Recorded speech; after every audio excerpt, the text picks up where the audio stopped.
I think probably the best result for the nation, if we get a second Albanese term, is for Labor to be in a slight minority. That is to say, to be 1 or 2 seats below a majority. Because the character of an Albanese minority government will depend very greatly on who it has to rely on among the crossbenchers. If it's just 1 or 2 seats below a majority status, it can probably get one of the independents to agree to be Speaker, and then the independents who might possibly support a Dutton minority government, such as Bob Katter, Di Lee, Rebecca Sharkey, even Allegra Spender on a good day, are pretty responsible people. They won't want to hold the Parliament to ransom. So quite apart from the Teals or the horror show of the Greens, Albanese can probably run quite a stable government by getting a guarantee of confidence and supply from probably most of the crossbench.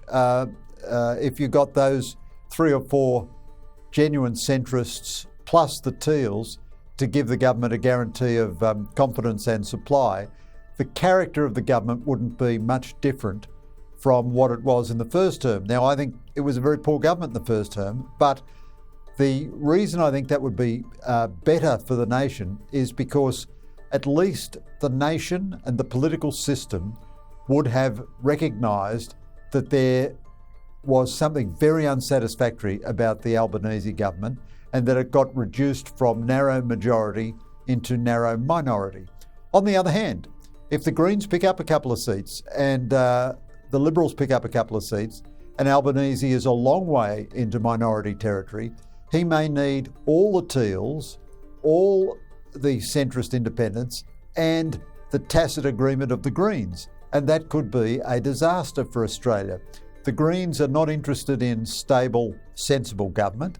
Their policy demands will be outrageous and extreme. They will impose huge financial costs on Australia. Green tape, environmental regulation will go out of control. There'll be all kinds of ideological demands, and they will be constantly pushing Labor to the breaking point, because although they want to show that they can get Labor to act, the Greens will also want to show that Labor is riven by internal tensions and only the Greens are the true left-wing party.